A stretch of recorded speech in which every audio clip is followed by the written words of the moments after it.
So welcome back to Karthik bio academy YouTube channel.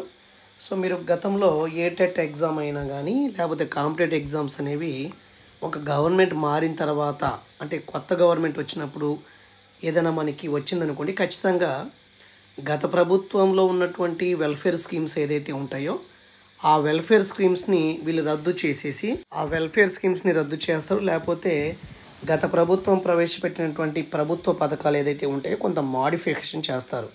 ఈ మోడిఫికేషన్లో భాగంగా ప్రస్తుతానికి మనం సెప్టెంబర్ 2024 28వ తారీఖులో ఉన్నాము. ఈ రోజు నాటికి ఏపీ కూటమి ప్రభుత్వం ప్రవేశపెట్టినటువంటి ప్రోగ్రామ్స్ ఏంటి అని ఒకసారి చూద్దాం. ఖచ్చితంగా 1-2 బిట్లు అయితే ప్రతి సెషన్లో అడుగుతారు. ఖచ్చితంగా ఒక 2 బిట్స్ అయితే ఎక్స్పెక్ట్ చేయవచ్చు. మీరు ముందు ఏం చేస్తారంటే ఈ గవర్నమెంట్ ఇచ్చినటువంటి సూపర్ 6 పేపర్స్ మీ దగ్గర పాంప్లెట్స్ ఉంటాయి కదా, ప్రతి ఇంటికి 3 గ్యాస్ సిలిండర్ అని చెప్పేసి తర్వాత చాలా ఇచ్చారు వీళ్ళు. సూపర్ 6 నిరుద్యోగ భృతి 3000, ఆ సూపర్ 6 ఒకసారి దాని నుంచి ఒక బిట్ అయితే ఖచ్చితంగా వస్తుంది. అయితే ఈ మధ్య కాలంలో మనకి మధ్యాహ్న భోజన పథకానికి అంటే జగనన్న గోరుముద్ద అనేటువంటి భాగంలో మిడ్ డే మీల్ కదా, ఈ ఎండిఎంని పవన్ కళ్యాణ్ గారు ఈ పేరునైతే సూచించారు, డొక్కా సీతమ్మ మధ్యాహ్న బడి భోజన పథకం అని చెప్పేసి. కాబట్టి ఖచ్చితంగా దీని మీద అయితే బిట్ రావడానికి అవకాశం ఉంది. అంటే జగనన్న గోరుముద్ద అనేటువంటి గత ప్రభుత్వ పథకాన్ని ప్రస్తుత ప్రభుత్వం ఎలా మార్చిందంటే డొక్కా సీతమ్మ మధ్యాహ్న బడి భోజనం కింద మార్చింది. అలా అడగవచ్చు. అయితే ఈ వీడియోలో మనం ప్రతి ఎగ్జామ్లో మీరు ఖచ్చితంగా గమనిస్తే ఈ బిట్లు అయితే ఉంటాయి. వెల్ఫేర్ స్కీమ్ మీద బిట్ అనేది లేకుండా ఉండదు క్వశ్చన్ పేపర్. ఒకసారి చూడండి, టెట్ అభ్యర్థులకి అడగవచ్చు. మనబడి నాడు నేడు ఉండేది, ఇప్పుడు మనబడి మన భవిష్యత్తుగా అయితే ఆ ప్రోగ్రాం మారింది. గతంలో జగనన్న గోరుముద్ద ఉండేది, ఇప్పుడు డొక్కా సీతమ్మ గారి మధ్యాహ్న బడి భోజన పథకం కింద మార్చారు. తర్వాత అమ్మఒడి అంటే గారి లేదనుకుంటున్నాను, డొక్కా సీతమ్మ మధ్యాహ్న బడి భోజన పథకం కింద మార్చారు. తర్వాత అమ్మఒడి వచ్చేసి మనకి తల్లికి వందనం పేరుతో అమలు చేస్తూ ఉన్నారు. జగనన్న విద్యా కానుక జేవీకే కిట్స్ ఉంటాయి కదా మనకి, పిల్లలకి shoes, belt, uniforms, books, bag ఇవన్నీ ఇచ్చేవారు. ఈ కిట్స్ని మనం సర్వేపల్లి రాధాకృష్ణన్ విద్యార్థి మిత్రగా మార్చడం జరిగింది. తర్వాత స్వేచ్ఛ అనేటువంటి ప్రోగ్రామ్ని బాలిక రక్ష కింద మార్చారు. మరి అంతకుముందు మనకి వైఎస్ఆర్సీపీ గవర్నమెంట్ ఉన్నప్పుడు వైఎస్ఆర్ కళ్యాణం వస్తూ ఉండేది, ఇప్పుడు పెళ్లి కానుక చంద్రన్న పెళ్లి కానుకగా మార్చారు. జగనన్న ఆణిముత్యాలని మనం అబ్దుల్ కలాం ప్రతిభా పురస్కారం కింద అమర్చారు. అంటే మనకి 10th క్లాస్లో మనకి పురస్కారం కింద మార్చారు.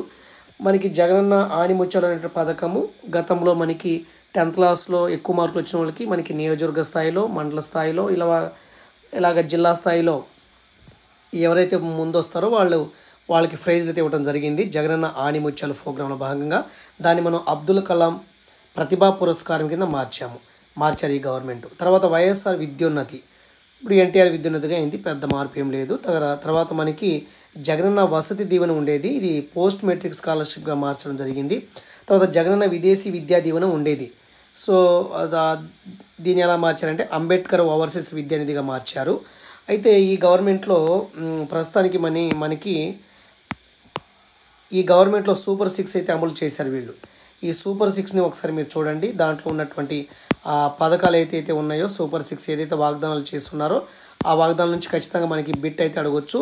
ఈ సూపర్ 6 నుంచి మనం ఒక 2 బిట్స్ అయితే ఎక్స్పెక్ట్ చేయవచ్చు. కాబట్టి ఇలాగా ఈ ప్రోగ్రామ్స్ అన్ని మారాయి. మళ్ళీ ఒకసారి నేను చదువుతాను చూడండి. మనబడి నాడు నేడు అనేది మనబడి మన భవిష్యత్తుగా మారింది. జగనన్న గోరుముద్ద అనేది డొక్కా సీతమ్మ మధ్యాహ్న బడి భోజన పథకంగా మారింది. అమ్మఒడి అనేది తల్లికి వందనము, జేవీకే కిట్స్ అనేది సర్వేపల్లి రాధాకృష్ణన్ విద్యార్థి మిత్ర, స్వేచ్ఛ అనేది బాలికా రక్ష, వైఎస్ఆర్ కళ్యాణమస్తు చంద్రన్న పెళ్లి కానుక, జగనన్న ఆణిముత్యాలు అబ్దుల్ కలాం ప్రతిభా పురస్కారము, YSR Vidyonnathi NTR Vidyonnathi, Jagananna Vasathi Deevena post matric scholarship, Jagananna విదేశీ విద్యా దీవెన అంబేద్కర్ ఓవర్సీస్ విద్యానిధి. సో తెలుగులో రాశానండి, నాకు కొంచెం తెలుగు కష్టంగా రాస్తాను కాబట్టి కొంచెం ఏమైనా మిస్టేక్స్ ఉంటే సరి చేసుకోండి. ఖచ్చితంగా నాకు తెలిసి దీని నుంచి ఒక 2 బిట్స్ అయితే ప్రతి సెషన్ మనం ఎక్స్పెక్ట్ చేయవచ్చు. ప్రభుత్వం మారింది, గత ప్రభుత్వాల పథకాల పేర్లు మార్చింది, కొన్ని పథకాలు ఇంట్రొడ్యూస్ చేసింది. కాబట్టి ఒకసారి వెల్ఫేర్ స్కీమ్స్ మీద మీరు దృష్టి పెడితే ఒక 2 మార్క్స్ ఈజీగా వస్తాయి అన్నమాట మనకి. ఓకేనండి, thank you, have a night day, thank you.